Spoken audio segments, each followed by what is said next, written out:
السلام حياة قد جاء في القرآن أن السلام. Assalamu alaikum wa rahmatullahi wa barakatuh, and welcome to iTREND on ITV. I'm your host, Zaheerah Bham Ismail. The wonderful thing about being on a show like this is that you are never short of inspiration. Every single week I get to meet people who not only inspire me to be better and to do more, but who also, I just am in awe of what they give back to the world on a daily basis, how they improve their surroundings and how much they give into our community. And on today's show, you get to meet two fabulous people who are definitely making impacts and are definitely trending. My first guest in studio today is Yasmin Ghani, a remedial therapist and teacher. Assalamu alaikum and welcome to the studio. Walaikum salam. Jazakallah for having me today. It's such a pleasure. We know how busy you are, so to take time out to be with us today means so much to us. Yasmin, you are very specialized in remedial training and remedial teaching, and today we're going to be chatting about Madrasa Ihsan. But before we get to that, tell me a little bit about yourself and how you got into this field. Firstly, most importantly, I'm a mother of 4 amazing children. Alhamdulillah. I work at Crossroads Remedial School, which is a very nurturing environment for remedial kids. In the afternoon, I'm a remedial therapist, but my heart and my inspiration lays with Madrasa Ihsan. Alhamdulillah. There is a special needs center. It's for both adults and learners with special needs.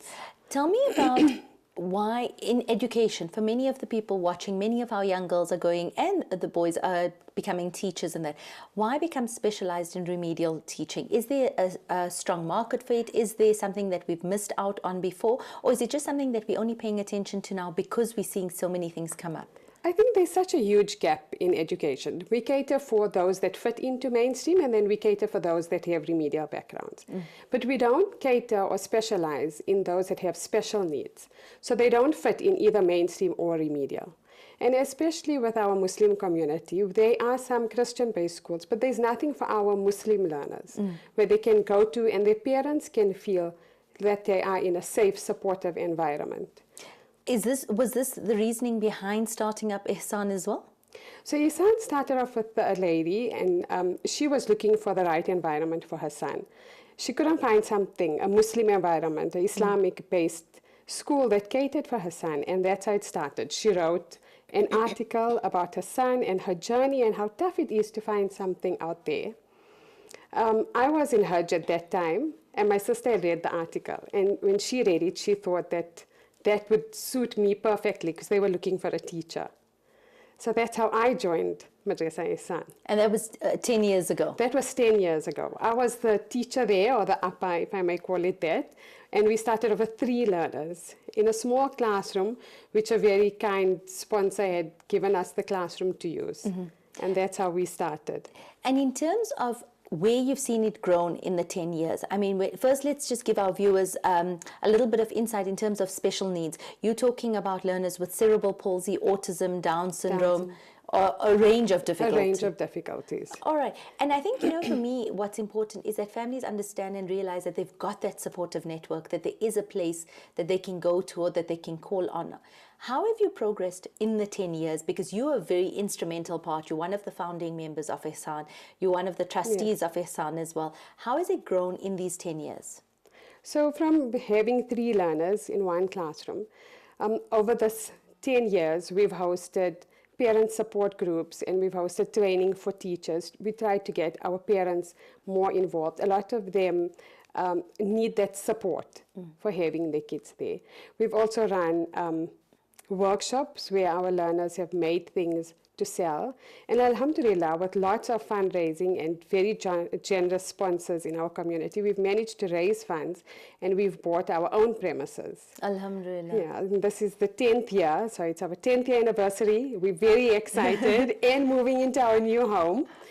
And that's why we're having a Jalsa on Monday. We'll get to that to talk a little bit more about the plans. Tell me in terms of difficulties that you see, not just for you, but any special needs centers that open up in various communities, and then relating it specifically to Ihsan. What have been the challenges that you have found that most people would have to go through when they're dealing with special needs? I think firstly to get more people involved, because it's special needs. They aren't really very active people in society. a lot of them are not coming out of homes and things. So I think to get them more involved. Also to have enough funding. Funding has been quite a huge issue for us, to raise enough funds to keep our center running. We can't charge that much of fees because it's specialized, so we rely mainly on funding. But the saddest part for us is because our learners are we have the young learners which are, I think, 5 or 6 years old, ranging up to the age of 40. So just in this year, we've lost 2 of our learners, which is very heartbreaking, and that's one of the sad parts of being part of a center like this. Absolutely, and I think people don't understand how real it is. At the same time, how difficult it is knowing that you may have learners who will pass away while you are... Because you become so attached to them, like as a family. Absolutely. As a family. And that's exactly, I think, what Ihsan has become, is very much of a family. Yes, it has. And it's a safe, supportive environment for both the parents and the learners to come and just be themselves and have a place of belonging. Yasmin, when we spoke about the empowerment programs that you touched on, in order to be able to get them to contribute, to make things, to earn things, tell us a little bit about how the empowerment program worked. So one of our ladies on the board outsourced projects for them to do. They would make, I think it was buttons that they packed, and that was for Fau's haberdashery. They packed that, and then they would distribute it, or we would distribute it on their behalf. And the money they would earn from there, we would give it to them at the end of the month. It was a minimal fee, but it just gave them that self of accomplishment. Absolutely. And I think also being able to give dignity back, because this then doesn't just become a center, it's almost an empowerment hub where they've got sheltered employment. And then we ran projects in Ramadan where we did Eid gifts, and we did Hajj packs where we filled a tawaf counter and a musalla and things that you would need on your Hajj.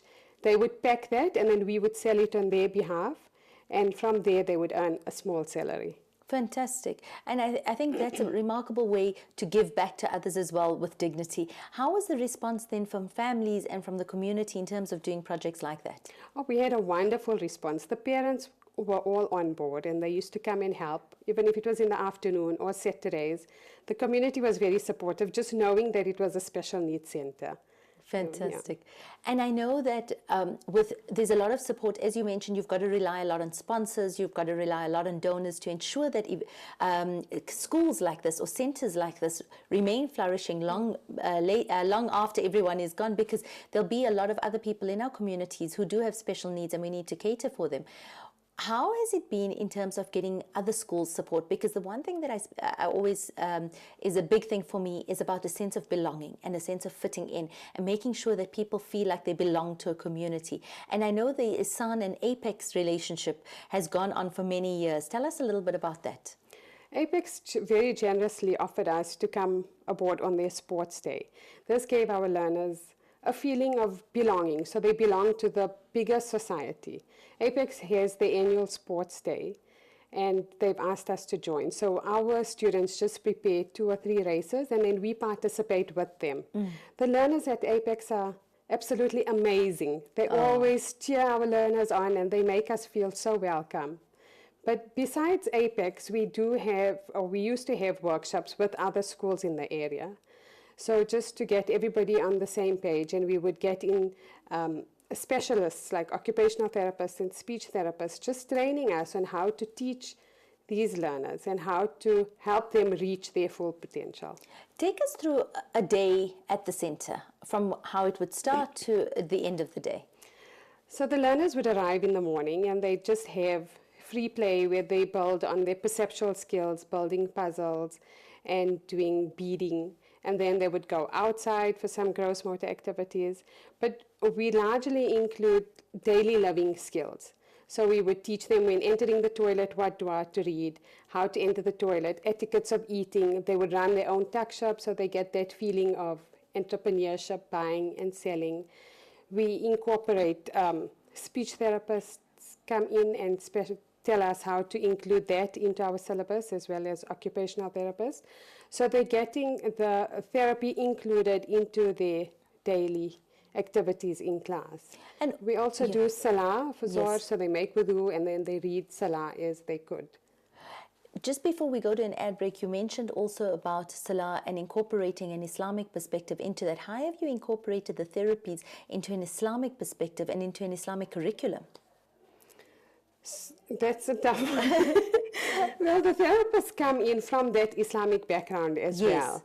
And they, you know, with occupational therapists, you need to know the posture of Salah, and with the speech therapist, how to say your du'as and the proper pronunciations. And it's a very pragmatic way of living Islam as well. It is. Fantastic. We're going to be taking a very quick ad break. When we come back, we'll be hearing all about Madrasa Ihsan's 10-year upcoming Jalsa. Stay tuned.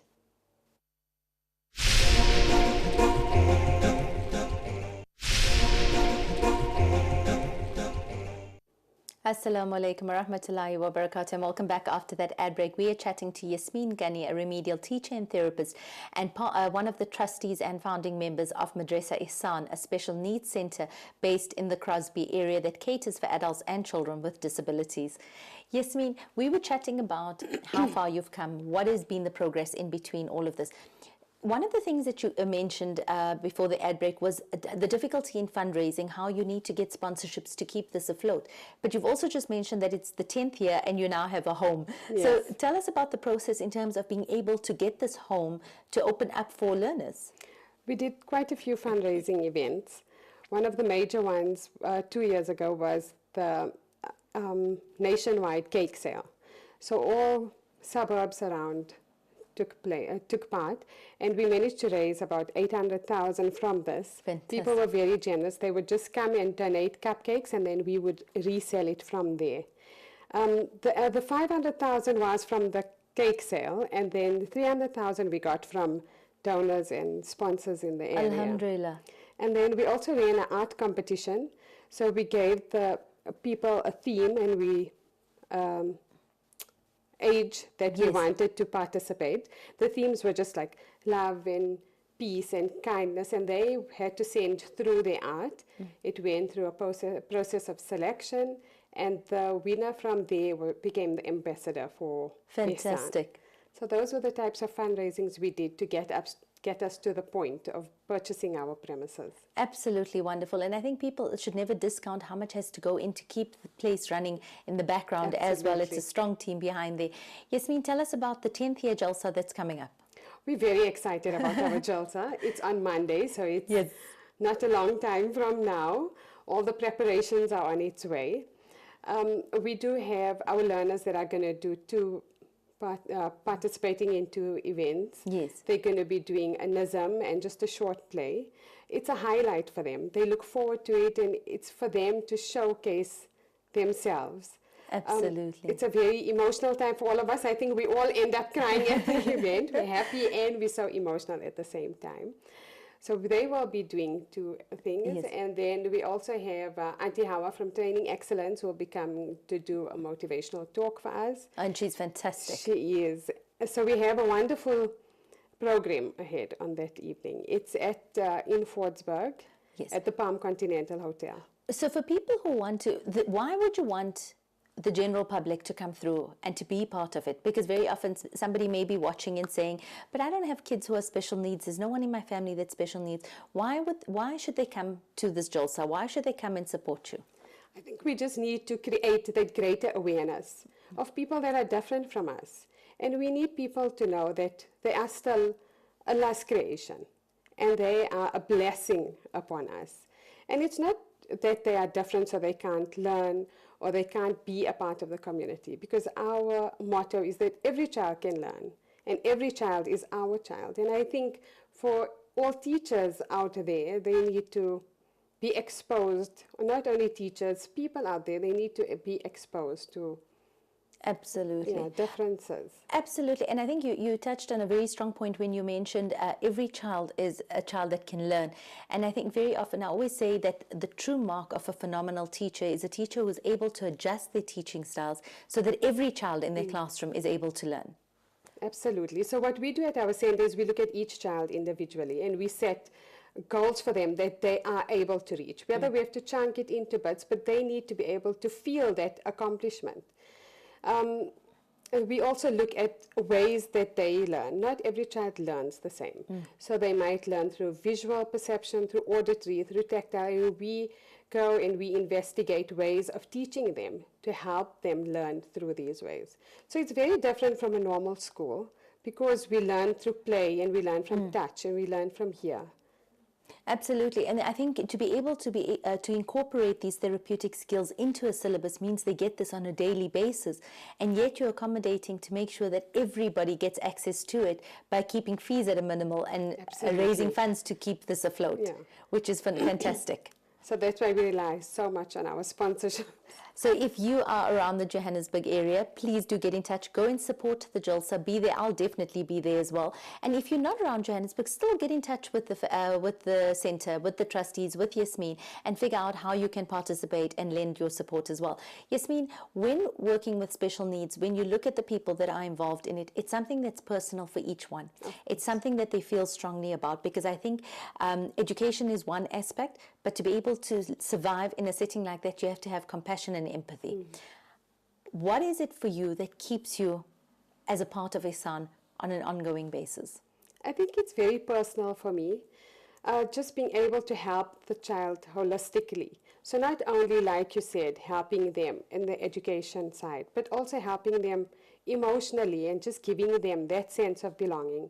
And I think it's, like I said, it's very personal because I have that in my family, kids with disabilities. So that's what draws me to it. And it's wanting, and that for me stands out a lot more as well, because it's not about you saying, I'll look after my own family and sort myself out. It's about you wanting to give back to others as well. And you just want them to have the best quality of life.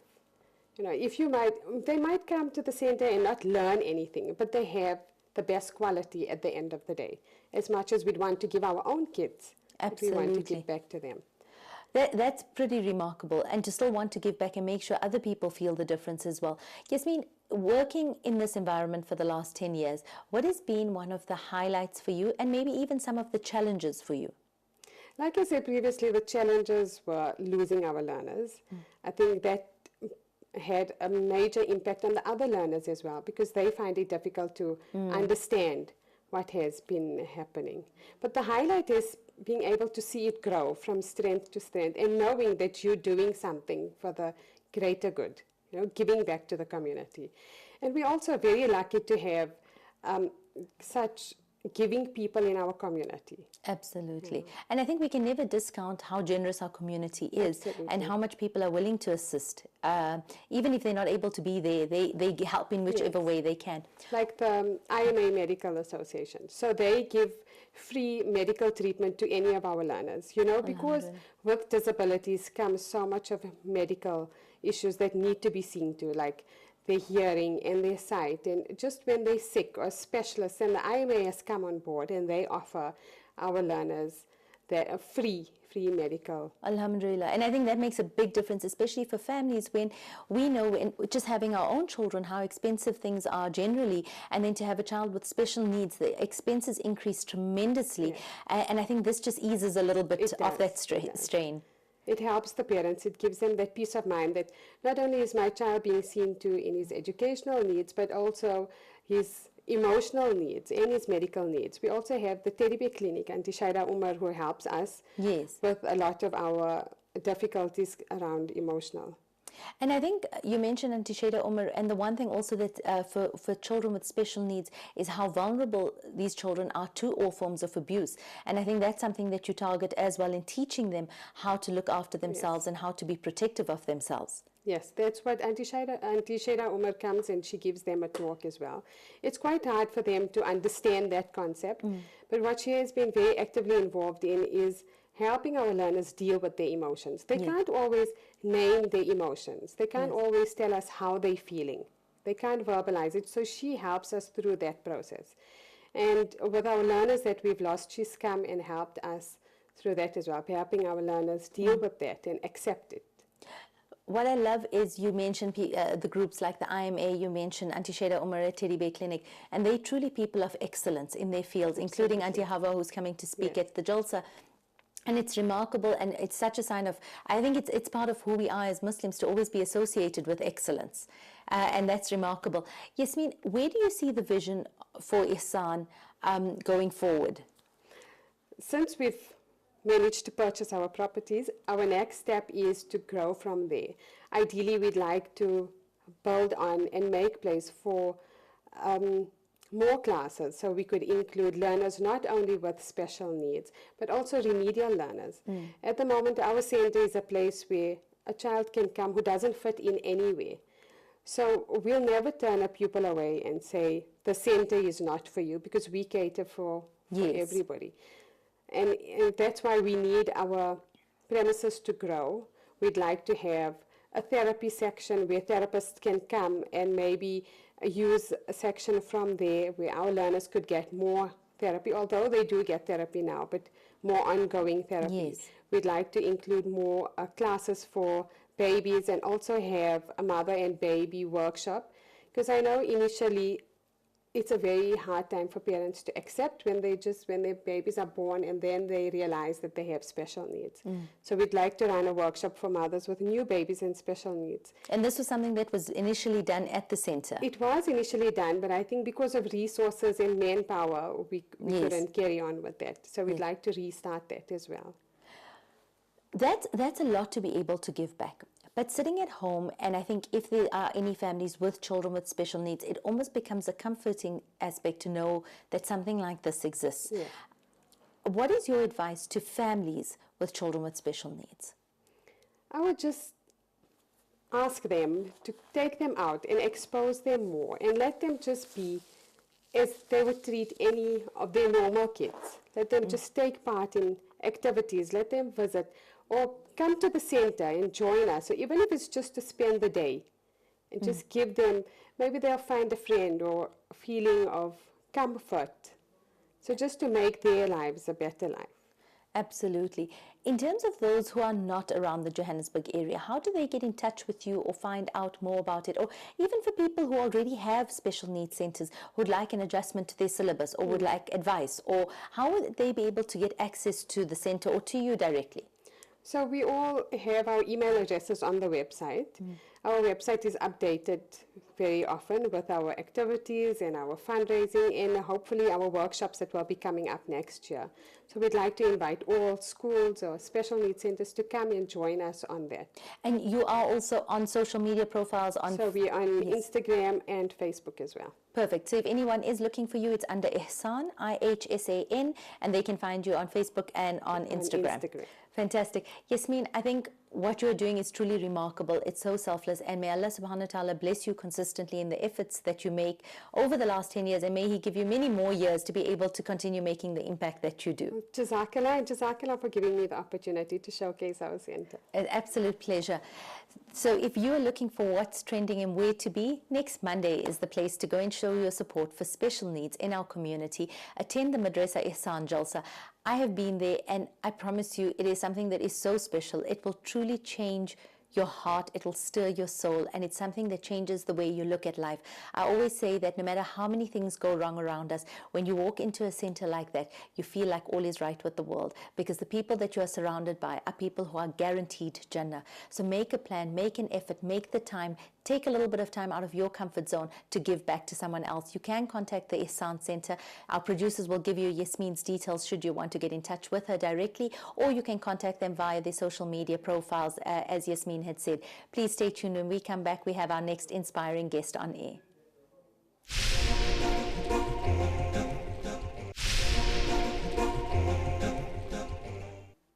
Assalamu alaikum wa rahmatullahi wa barakatuh. On this show, we love showcasing people who are trending, people who are motivating, people who are inspiring.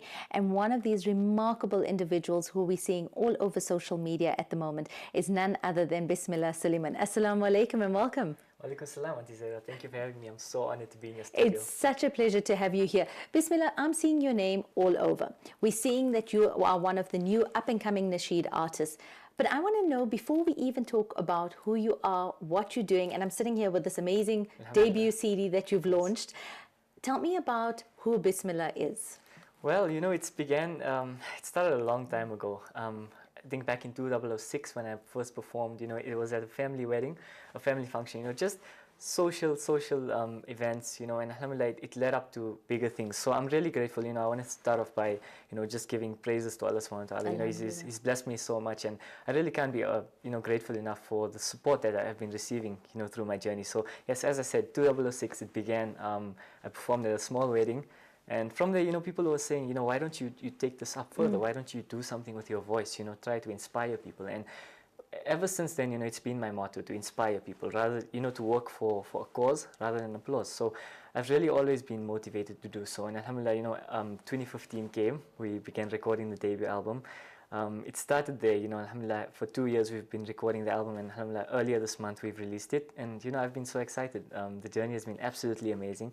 I've been enjoying everything that's been coming with it. I've learned so much, and I'm just looking forward to it. So you started when you were very, very young. That's it. So who has been the inspiration involved in making sure that you get up there and you have the confidence to be able to sing? Because I'm gathering from the age you were around 9 or 10 years old. I was about 9 or 10. There we that's go. it, correct. Yeah, well, you know, there have been many people who have motivated me, inspired me, you know, because I've always looked for a role model, a mentor to look up to. And, you know, I feel like young people always need that, you know, that platform to look up to someone and say, you know what, I aspire to be like that one day.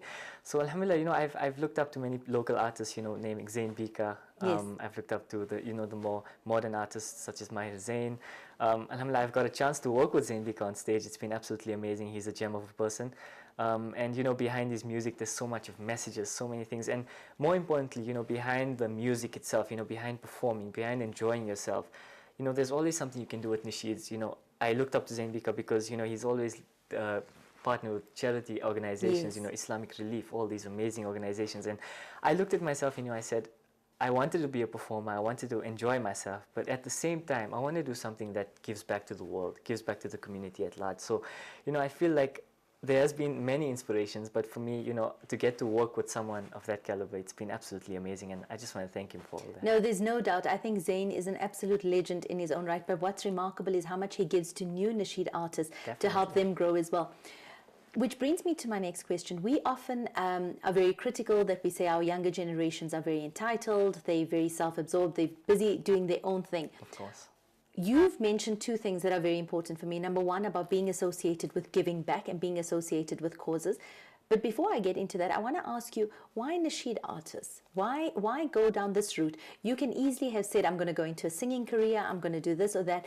Why has the Islamic essence been such a strong profile in your life? You know, I feel like in today's times, especially our young people, you know, we're always looking for, we always want to be, you know, out there, you know, and I guess like it's always important to do so, but at the same time you have to remember who you are, you have to remember your roots. And you know, I feel like if a young person steps up and shows it to the world that, you know, if I, for example, step up and show it to the world that, you know what, I can do this in a way that it's still, you know, it's in line with my religion, it still complies with everything that's in the Sharia boundaries. So, you know, I feel like it's very important to do so, and I feel like there are many people out there who are still young, upcoming. You know, there are many people out there who want to go into this industry, and I feel like it's important to show them that, you know, at the same time, you don't need to, you know, you don't need to be the Justin Bieber kind of person to actually make an impact. You know, you can always do something that you know you enjoy, and at the same time give back, as I said, give back to the community, give back to, you know, just enjoy yourself at the same time. So I feel like the nasheed industry was very important to me because I feel like, you know, music is a universal message. You know, it can send out, you know, if we see the situations that are going across in Rohingya, in Palestine, you know, we're looking at so many different things going on. There's so much of heartbreak, so much of disaster around the world, and I feel like we need to unite people. And, you know, for me, I think music is the best way to do so because, you know, people enjoy it at the same time, and they also, you know, you learn so much from it. You can gain so much of knowledge just by listening to one song. You know, if you give it to a young kid, listening to the song, it's you know, it's a better way of showing them how to live their life, you know, and I feel like that's very important.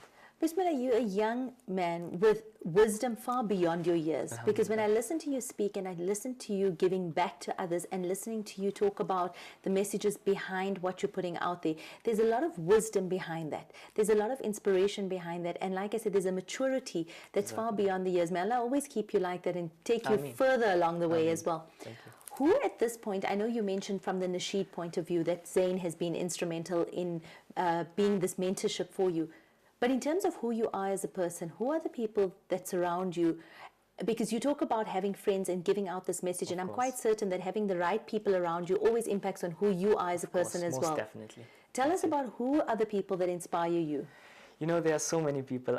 If I single out one person, you know, it would be a crime, because I feel like there are so many people supporting me, guiding me, because, you know, especially in the music industry, in the sheet industry, if I should call it, you need a lot of support to take you to that level. And, you know, I feel like it's important. You know, my friends, my family, you know, a big thanks to my parents who raised me to be this person at the end of the day, because, you know, if you're a small person, you know, you instilled with values, you know, you're given these values, and when you grow up, you know, you kind of show it to the world. And I feel like a lot of that comes from my parents, and especially my family. You know, a huge thank you to them.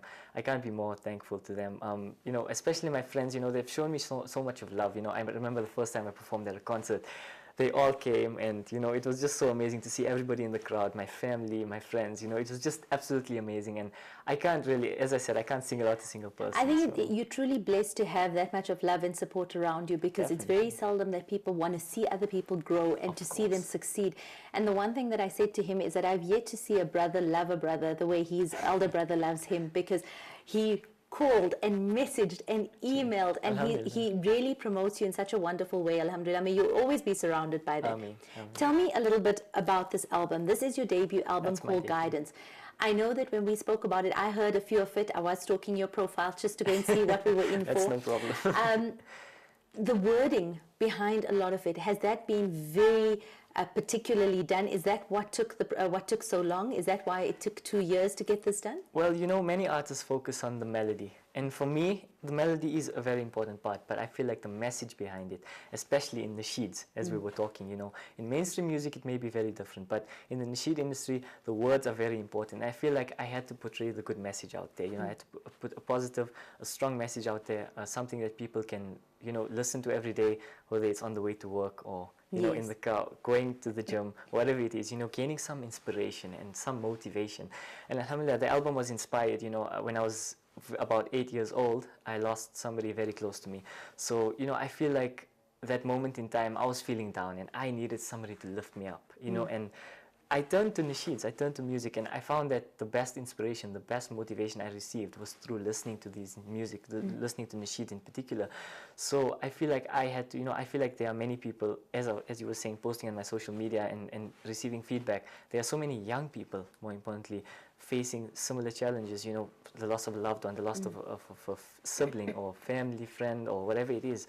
So I feel like it was very, this was inspired by the loss of someone very dear to me. And at the end of the day, you know, we have to give back. And, you know, in life, everybody wants someone to lift them higher, give them that good spirit, you know. So yes, this was inspired by that. And I'm just thankful for everything that has come out of it. You know, we released it about just over a month ago.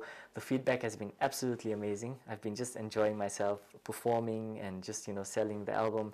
And, you know, alhamdulillah, all of it is going towards a good cause, a charity cause. So we're just really thankful for everything that has been happening to you. I think it truly resonates that when you have the right intention behind it and wanting to put the right message across, you definitely will see success in all of it. We are chatting to Bismillah Suleiman about his new album called Guidance. We're going to be taking a quick ad break, but when we get back after the ad break, you have a chance to win one of 3 CDs. All you're going to have to do is call in live on air, on the studio, into the studio. You can say, greet Bismillah, but you can also, all you need to do is tell us the name of the album. Stay tuned after this ad break.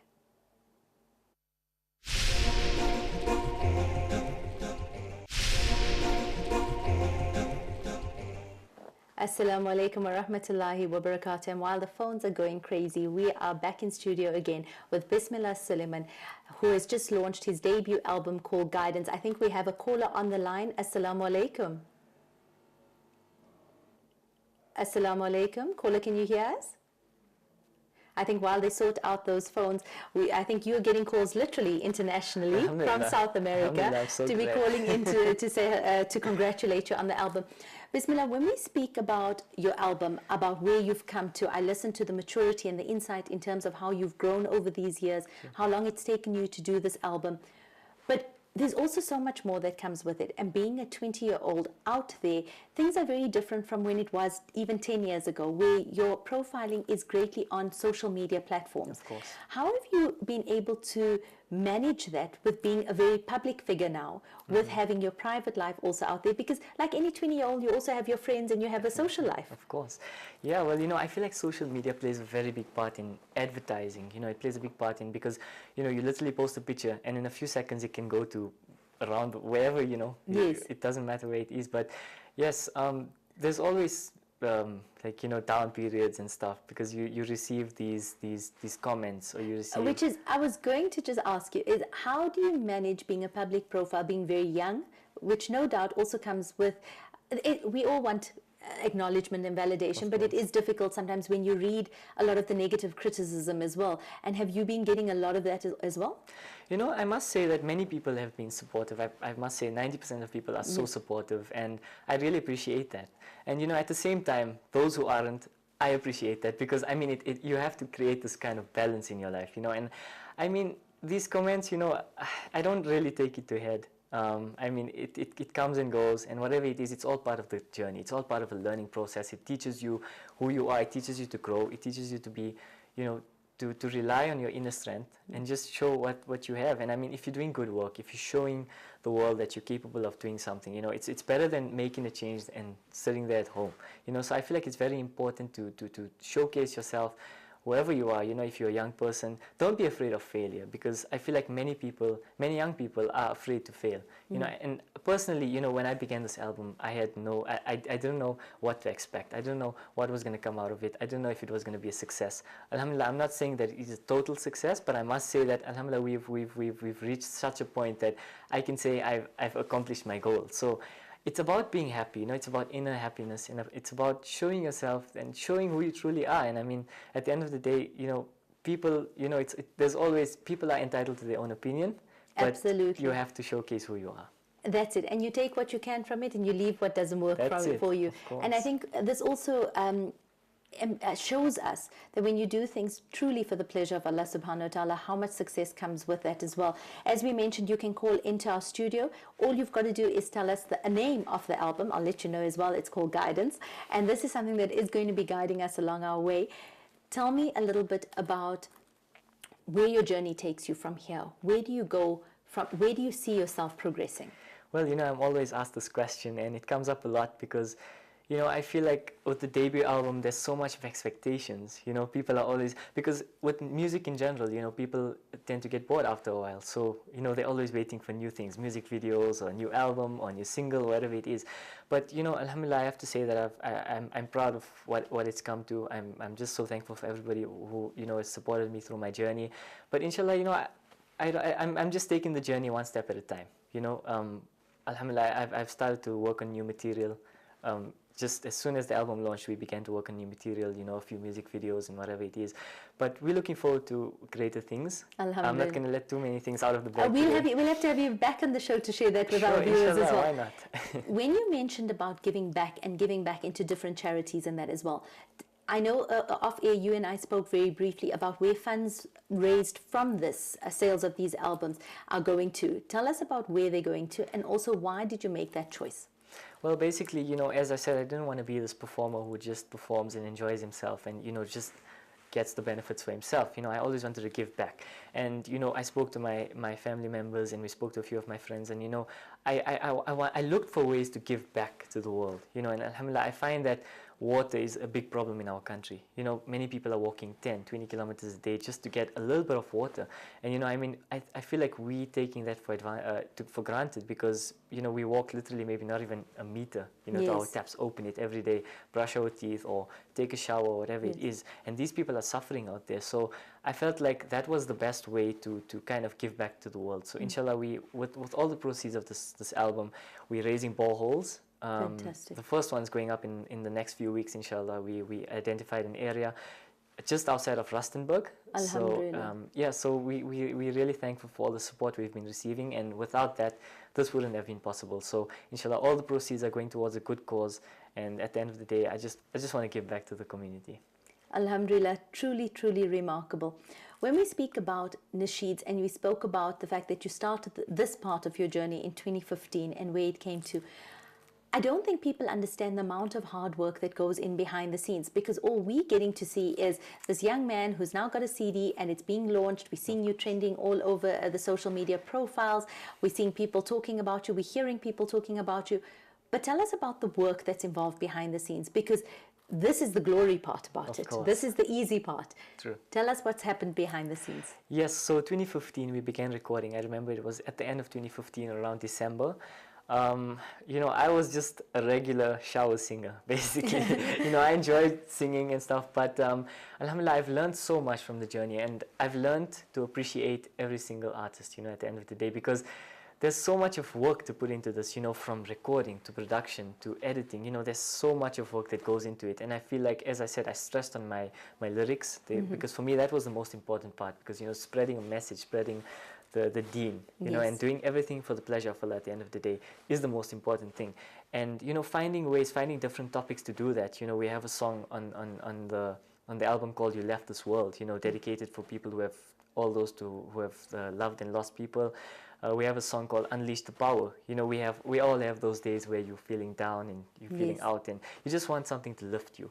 You know, so we have many topics. So yes, as I said, I stressed on the lyrics a lot, because I felt like the message was super important to me. And yes, apart from the lyrics, you know, going into studio and actually singing it, you know, there's so much of pressure, because trying to get a take right, you know, trying to get those lyrics in line, you know, trying to go with the beat. It's not always the easiest part. But alhamdulillah, I'm so happy that it all materialized in a good way, and yeah, I'm just so thankful for everything that's been happening.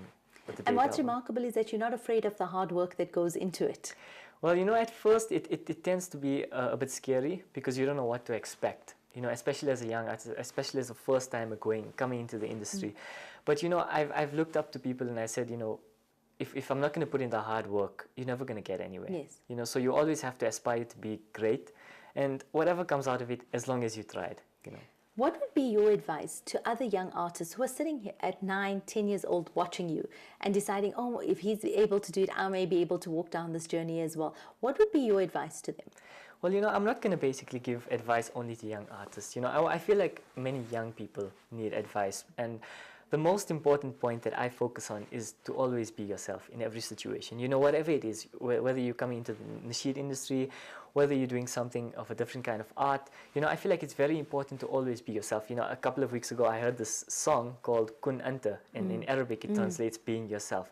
So, you know, that song showed me a lot. You know, it showed me that being yourself is the most beautiful thing a person can be, because I feel like the world always needs fresh, new ideas, you know, and showing the same thing over and over again, I mean, it's not very original, it's not very unique to me. So, you know, being yourself is the most important thing to me. I feel like everybody needs to be themselves in every situation, because, you know, at the end of the day, people, as I said, we need fresh ideas, we need new things coming up all the time. And what I love about that is that it's also an understanding in the way you speak, that there's space for everyone, that Definitely. whoever needs to be there will be there, and it doesn't take away from another person's rosy at all. Fantastic. I think, you know, we have such remarkable people in our midst who are continuously inspiring us. And when we see youth like this coming along, we must do all that we can to support them. And especially when it's youth who are willing to give back and grow our communities. Those are not just youth, those are leaders in our community. And may we see many more of your successes and be able to share in them as well, inshallah. To the people who called in, congratulations. I'm sure our producers will be in touch with you. Congratulations on winning the CD. I'm very excited because I get to take one home as well. And I'll definitely be posting it up on my social media profile. They are profound ones that are on here. I have to ask you, I know we're getting to the end of it. We are going to close up with one of your nasheeds. Right. What has been your favorite one very quickly on here? Well, you know, there are, as I said, you know, we have so many topics, so it's hard to choose one.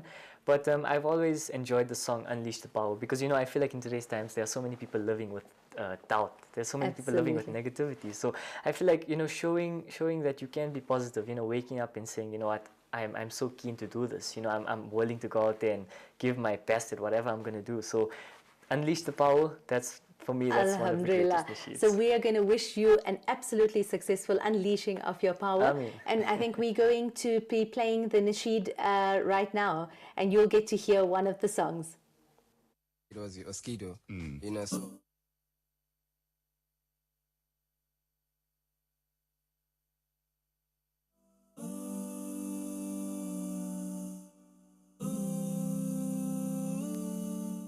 as I open my eyes to another beautiful day, I see the sun rising up and lighting my way.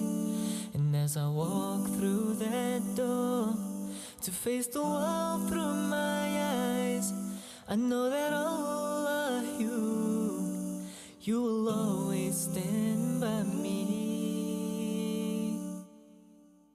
Ya Allahu, Ya Rahmanu, Ya Rahim, your guidance is all that we need, all the way through this life as we breathe. La ilaha illallah, there is no God but you, oh Allah. As the wind blows its breeze high above those trees, I know it's you, Ya Allah, I can say Subhanallah. And as I stand to pray every 5 times a day, I know that Allah, you will always be guiding me. Ya Allahu, Ya Rahmanu, Ya Rahim, your guidance is all that we need,